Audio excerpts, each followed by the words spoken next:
20세기 이후 현대전의 가장 큰 특징이 있습니다. 이제 보이지 않는 적과 싸워야 한다는 점이죠. 20세기의 벽도에 펼쳐진 보호전쟁의 스피온콥 전투는 무연화약을 기반으로 하는 현대 무기 앞에 나폴레옹 시대의 구식 전술이 더 이상 통용되지 않는다는 것을 보여준 첫 번째 사례였습니다.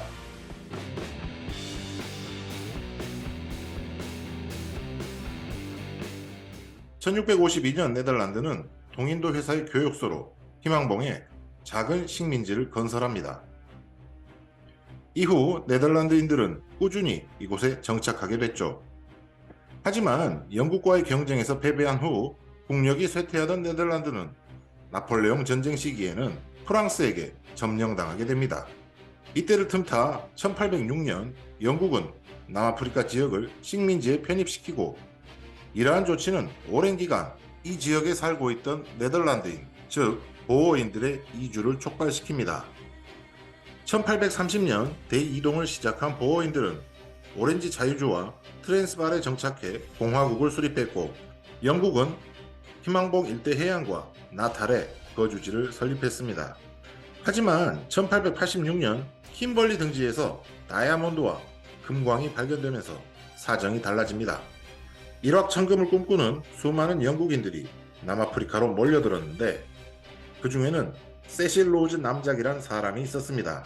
그는 영국이 남아프리카 내륙 지방을 정복하도록 부추겼고, 1895년엔 요하네스버그의 보호인 정부를 전복하기 위해 제임슨 습격 사건이라는 것을 일으키기도 합니다. 일종의 쿠데타 기도였죠. 세실 로즈의 노골적인 침탈에 보호인 역시 자체적인 무장을 도모합니다. 보호인들은 독일로부터 모젤 소총과 크루프 대포를 사들이는데요. 특히 크루프 대포는 무연 화약을 활용한다는 이점이 있었습니다. 초기 무연 화약은 일명 솜화약으로 불렸는데, 1846년 독일의 화학자 크리스티안 쉔바인이 면직물을 연구하다 우연히 개발했고, 독일의 무기 제조사인 크루프사가 대포의 장약으로 이를 채택합니다. 세실 로즈의 요하네스버그 쿠데타 실패에 대해 독일 카이저 빌헬름 2세는 보호인의 대통령이던 크루거에게 축전을 보냈는데요. 이것이 바로 크루거 전보 사건이며 영국 내에서 반독 감정을 촉발하는 계기가 됩니다. 당시 영국의 군주는 빌헬름 2세의 외할머니인 빅토리아 여왕이었는데, 여왕마저 손자에게 유감을 표명할 정도였습니다.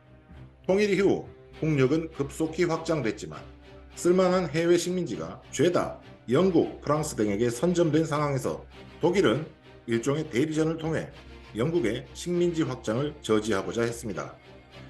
단순한 무기 수출의 차원을 넘어 보불 전쟁의 베테랑 알브레이트 소령을 교관으로 파견합니다. 그는 보호인들에게 복사포의 원리, 대포의 위치를 바꾸는 법 등 현대적인 포병 전술을 교육했습니다. 반면 영국군은 나폴레옹 시대처럼 벌판에 6대의 대포를 늘어놓고 포를 쏘는 방식을 고집하고 있었죠.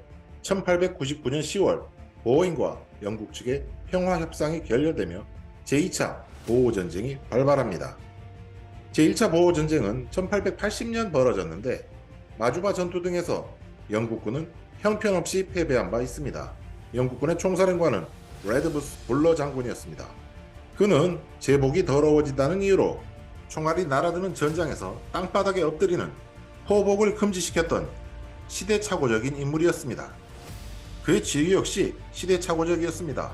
1899년 12월 15일 콜렌소 전투에서 영국군은 19세기 초처럼 기병도를 든 장교의 지휘 아래 사각의 밀집 대형을 갖추고 진격하다 대패를 당합니다. 영국군은 장교 71명과 병사 1055명의 사상자를 낸 반면 보호인은 약 40여 명의 희생만 치렀습니다. 콜렌소 전투 이후 영국군은 투겔라 강가에 대규모로 주둔하며 전열을 재정비합니다. 그러다 1900년 1월 23일 레이디 스미스로 통하는 요충지에 위치했고, 그 일대를 조망할 수 있는 감제고지 스피온콥에 대한 점령 작전을 실시하게 됩니다. 지휘관은 찰스 워렌 중장. 그는 원래 군을 은퇴한 후 경찰에 종사했습니다. 그가 런던 경시청 최고 책임자이던 시절 전설적인 연쇄살인마 잭 더 리퍼 사건이 일어났습니다. 그는 끝끝내 이 사건을 해결하지 못했고 지금까지도 영구미제로 남아 있습니다. 보호전쟁이 발발하자 월에는 영국 육군 참모총장의 추천으로 군에 복귀하게 됩니다. 1월 23일 영국군은 야습을 통해 그들이 감제고지라고 생각한 산꼭대기로 돌격합니다. 나름 기습이었기 때문에 보호군 역시 당황했습니다. 하지만 보호군 지휘관 루이스 포터는 냉정을 되찾고 영국군에 의해 장악되지 않은 고지들을 점거하고 그들을 격퇴하라는 명령을 내립니다. 그런데 포니컬코업 등 주변 산꼭대기에 올라가 보니 단 하나의 봉우리도 영국군에 점거된 것은 없었습니다. 영국군은 분지를 정상으로 착각했습니다. 즉 고지를 점령한 것이 아니라 분지로 들어가 스스로 포위된 것이었습니다. 루이스 포타는 크루프 대포를 영국군을 조준사격할 수 있는 위치까지 근접시킨 후 은폐시켰습니다. 이것은 승패를 결정짓는 조치였습니다. 이튿날 아침 산을 감싸고 있던 안개가 걷히자 영국군은 자신들의 상황을 이해합니다. 주변 산봉우리에서 독일제 크루프 대포와 크루소 대포가 불을 뿜었고 모젤 소총탄도 비오듯 쏟아졌습니다. 계곡에 있던 두 영국군 지휘관 블로와 찰스 워렌은 상황을 도무지 알 길이 없었습니다. 그나마 블로의 판단력이 좀 더 나았던지 주변의 높은 봉우리에 중포를 때리라는 명령을 내립니다. 영국 포병이 알로이 콥에 집중 사격을 가했고 이는 실제 효과가 있었지만 자기 부하들이 피해를 입는다고 착각한 찰스 워렌은 포 사격 지원을 중단시킵니다. 그는 부하들이 고지를 점령했고 소수의 저항에 직면했을 뿐이라고 굳게 믿었습니다.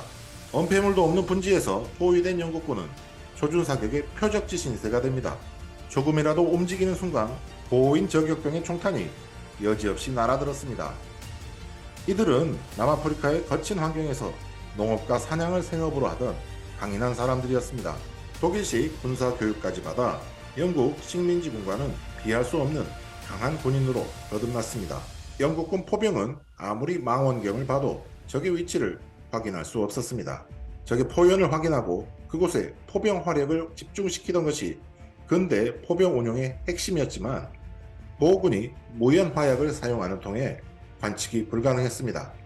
언덕 뒤에서는 독일군 교관 알브레이트 소령이 지휘하는 곡사포가 영국군을 괴멸시키고 있었지만 역시 발포 위치 확인이 불가능했습니다. 본론은 저 빌어먹을 독일제 화약. 이라는 욕설만 내뱉을 뿐이었습니다. 현장 지휘관이 보낸 전령이 천신만고 끝에 사령부에 도달해 워렌에게 지원 병력과 포격을 요청했습니다. 하지만 찰스 워렌은 아무런 조치도 취하려 들지 않았습니다. 고지를 점거하라는 것 외에 다른 명령을 받지 못했기 때문입니다. 보다 못한 한 종군 기자가 따져 물었습니다. 장군, 뭔가 조치를 취해야 합니다. 하지만 고지식한 워렌 중장은 그 종군 기자를 끌어내 체포하라고 소리쳤습니다. 문제의 종군 기자의 이름은 바로 윈스턴 처칠이었습니다. 영국군 일부 지휘관이 스피어콥에 집중된 보호인의 공격을 분산하기 위해 다른 쪽 산등성이를 공격해야 한다는 사실을 깨닫고 워렌의 허락 없이 공격을 감행했습니다. 결국 실패하긴 했지만 이 공격은 보호인에게도 상당한 피해를 입혔습니다. 영국 포병이 마구잡이로 쏜 포격도 보호군에게 제법 피해를 입혔습니다. 영국군의 예비대와 중포병의 공격을 우려한 보호인들은 극비리에 크루프 대포를 뒤편으로 철수시킵니다. 거의 이틀간의 집중 공격으로 스피언콥의 영국군은 괴멸되었고 보호인은 전략적 목적을 달성했습니다. 1월 25일 밤 영국의 랭카스터 여단은 스피언콥에서 부사일생으로 철수합니다. 분지에는 75mm 포탄에 찢긴 수많은 영국군의 시체가 널브러져 있었습니다. 보호군은 이 시체들을 한 구덩이에 몰아넣었고 이렇게 20세기 최초의 전투는 막을 내립니다. 87명의 영국군 장교와 1647명의 병사가 전사했습니다. 보호인의 사상자는 225명 정도였습니다. 궁극적으로는 한정된 전력의 보호인이 당시 세계 최강이던 대영 제국을 이길 수는 없었습니다. 전투에서 이기지 못한 영국은 보호인의 근거지를 파괴하는 초토화 작전을 펼칩니다. 마을을 불태우고 남녀노소 가리지 않고 보호인들을 강제수용소에 수감합니다. 무려 6명 중 1명이 영양실조로 사망하는 최악의 환경이었습니다. 약 2만 8천여 명의 보호인이 사망했고 그중 2만 2천여 명이 16세 이하였습니다. 공식적으로 2차 보호전쟁은 1902년 5월 31일에 막을 내리고 영국은 남아프리카 전역을 확보하게 됩니다. 윈스턴 처칠은 저서 위대한 민주주의에서 많은 양민들을 짐승처럼 사로잡는 행위는 혐오스러운 행위가 아닐 수 없다. 그 어떤 것도 수용소에서 일어난 일을 정당화할 수는 없다. 라고 기술했습니다. 보호전쟁은 그야말로 20세기의 벽두에 발발했습니다. 포드의 자동차가 마차를 대체하고 조지 이스트만이 브라우니 카메라를 개발하고 지그먼트 프로이드가 꿈의 해석을 출판했던 시기였죠. 군에서도 대규모 혁신이 이루어졌습니다.